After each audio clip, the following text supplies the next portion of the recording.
We begin tonight with important discussions between the Mizoram government and the Ministry for Development of Northeastern Region regarding agriculture, infrastructure, and investment projects.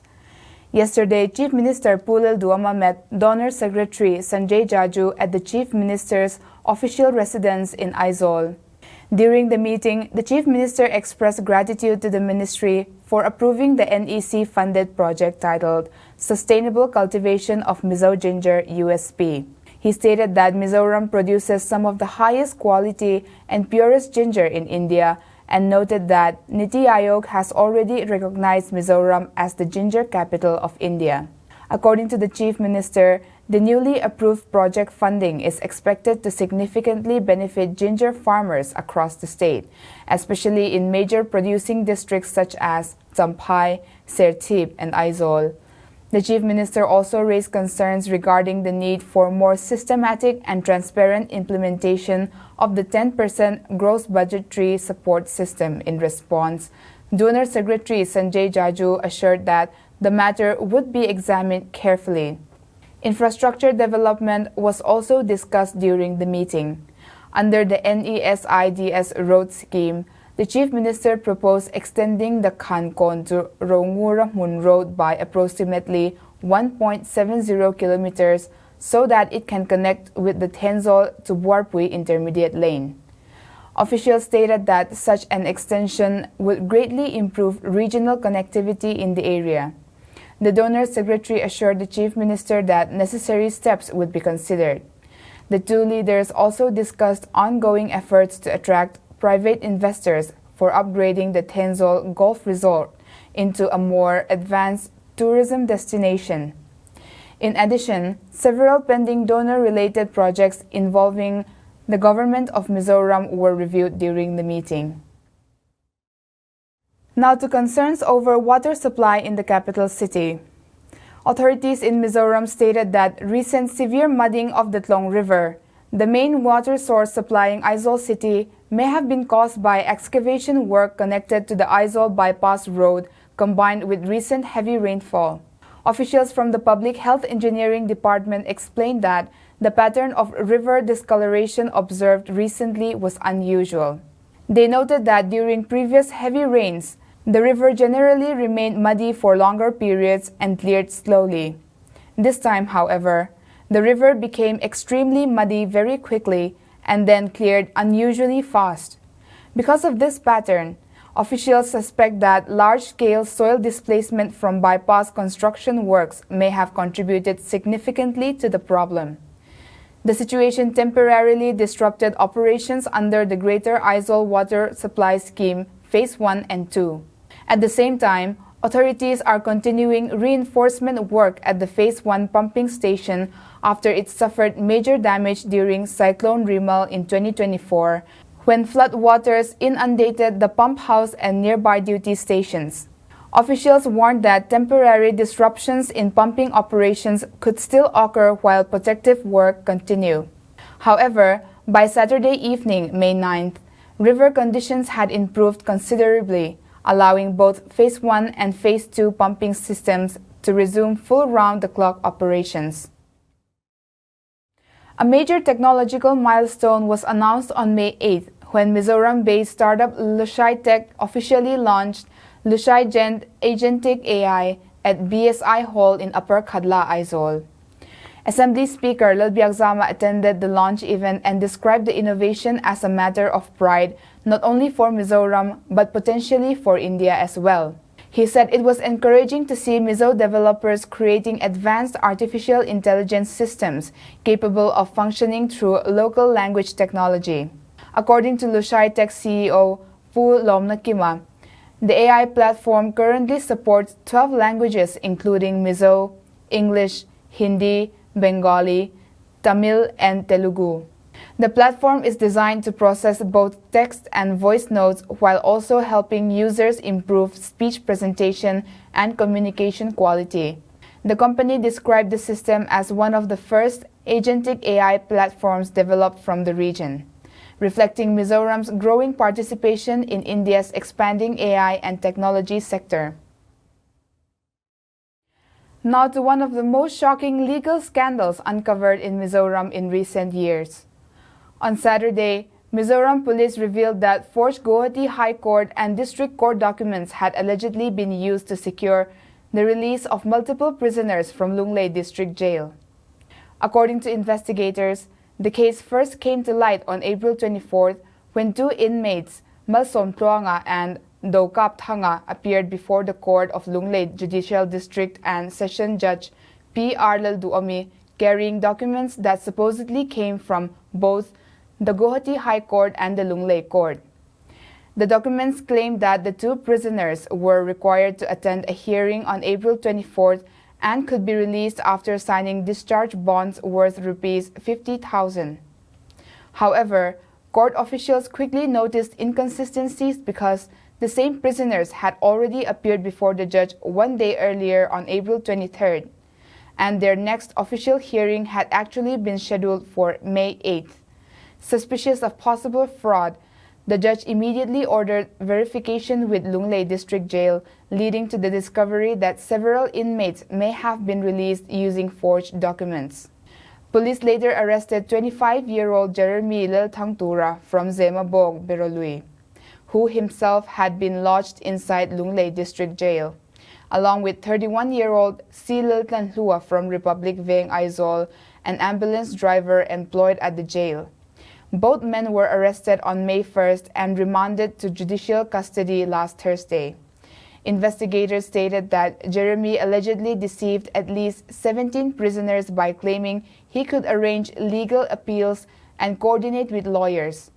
Prisoners reportedly paid amounts ranging between Rs 4,000 and 50,000, with the total estimated at around Rs 1.35 lakh.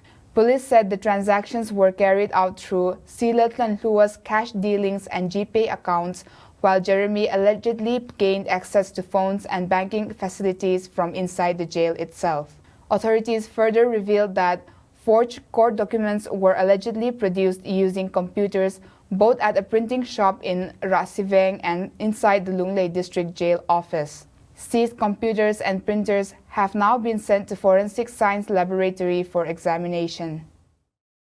Residents of Tsongtalui village in Longklai district have been facing severe difficulties because weak internet connectivity is disrupting implementation of the MGNREGA Rural Employment Scheme. Village Council President Pu Division stated that workers had been unable to properly record attendance during April because internet service in the village remains extremely poor. Although limited 2G signals occasionally appear, officials explained that the network is too unstable to upload attendance through the National Mobile Monitoring System application required under MGNREGA. The system requires photographs of workers to be uploaded twice daily directly from work sites. Local leaders warned that the problem has particularly affected widows, low-income households, and daily wage earners who depend heavily on MGNREGA wages for survival. The Central Young Mizo Association launched a large-scale anti-drug street campaign across 7 localities in Aizol last Friday, beginning at 7:30 in the morning. Campaign activities were conducted simultaneously in Zemabog Venglai, Chuampui Bazar, Bongkon, Ramhlun North, Marikon, Zarkot, and Electric Veng. Central YMA leaders working together with local YMA branches appealed strongly to young people to stay away from narcotics. The organization warned that Mizoram is increasingly being flooded with drugs and stated that anti-drug operations would continue aggressively. Drug traffickers and sellers were also urged to stop their activities immediately. The Central YMA revealed that its Central Anti-Drug Squad, established earlier this year, had already seized 305 soap cases of heroin, 1,164 tic-tac containers of narcotics, 48.68 kilograms of ganja, 8,041 alprazolam tablets, and 1,215 bottles of intoxicating cough syrup between January 20th and April 27th. During that period, 170 individuals were detained in connection with drug-related activities. Community leaders in Tlabung near the India-Bangladesh border held an emergency meeting last Friday amid allegations that cattle were being illegally smuggled into Mizoram from Bangladesh. Leaders from the Tlabung Village Council and the Young Mizo Association expressed concerns that unauthorized cattle imports could damage local livestock farming and potentially spread animal diseases. Local farmers allege that smugglers have been transporting cattle by boat across the border. Community leaders warned that the health conditions of these imported animals remain unknown, increasing fear of disease outbreaks among local livestock populations. The meeting resolved to push for stricter enforcement measures and immediate government intervention. Now to a major debate in Mizoram's education sector. A controversy has emerged after the Mizoram Board of School Education introduced a new HSLC and HSSLC result format that removed traditional merit rankings, toppers list, and division classification. At a press conference held in Aizawl last Friday, Mizoram Independent Schools Association President Pulal Nunkungasilo criticized the reform. He argued that removing merit list and division could weaken healthy academic competition among students and gradually lower educational standards.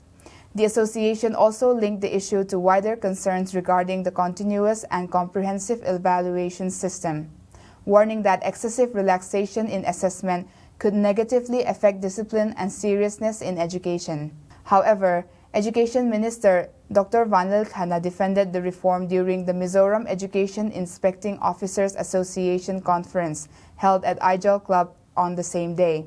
The minister stated that many educational systems worldwide, including Finland, no longer place heavy emphasis on student rankings.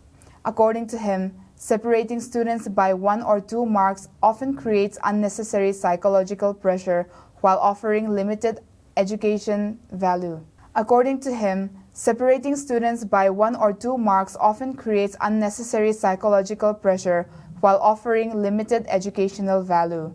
He stressed that the government is attempting long-term structural reforms rather than temporary cosmetic changes. Now to youth development and anti-drug awareness.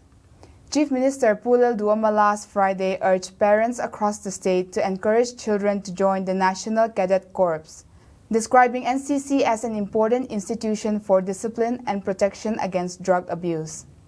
The Chief Minister made the remarks while addressing the NCC Fest and parasailing camp organized by the 2nd Mizo Battalion NCC in Lunglei. He stated that many Mizo youth have successfully built careers in the armed forces, police, and territorial army through NCC training. At the same time, he expressed concerns over the growing spread of narcotics in Mizoram and warned that many young lives are being destroyed by addiction. According to him, NCC plays a vital role in developing disciplined, resilient, and responsible youth capable of resisting such social challenges. The NCC Fest, the first of its kind in Mizoram, had begun earlier that week and continued until Friday. And finally, tragedy struck in Tenzo last Friday after a gelatin explosive reportedly detonated inside a residential house. According to local reports, 37-year-old Pupi Silil Rinfela from South Kolek village in Lunglei district had traveled to Tenzo to visit his former wife, who was reportedly living there with her new husband in Vachadil locality. Shortly after he entered the house, the gelatin explosive detonated, causing severe injuries. He was immediately rushed to the integrated Ayush hospital in Tenzo, but later succumbed to his injuries at around 4:20 p.m. Police stated that the former wife was inside the bathroom during the explosion and that no other individuals were inside the house at the time. Because of the unusual nature of the incident, Tenzo police registered an unnatural death case and launched an investigation into the matter. That's all for now. Thank you for watching.